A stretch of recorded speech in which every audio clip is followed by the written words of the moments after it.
O'zbekiston milliy terma jamoasi Qatarni yirik hisobda mag'lub etdi. Jahon chempionati saralash bosqichi doirasida so'nggi 10-turda O'zbekiston milliy terma jamoasi Toshkentda Qatarni qabul qildi. Unda Timur Kapadze shogirdlari yirik 3-0 hisobda g'alaba qozondi.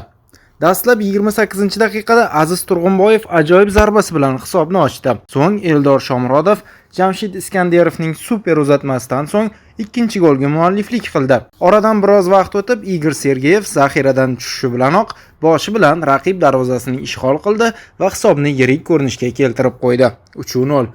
Shu tariqa O'zbekiston guruhni 21 ochko bilan yakunladi va ikkinchi o'rinda qoldi. Xolin Lopetegi boshqaruvidagi Qatar terma jamoasi esa 13 ochko bilan 4-o'rinda qoldi. 15 ochkosi bor Birlashgan Arab Amirliklari esa 3-pog'onani band etdi.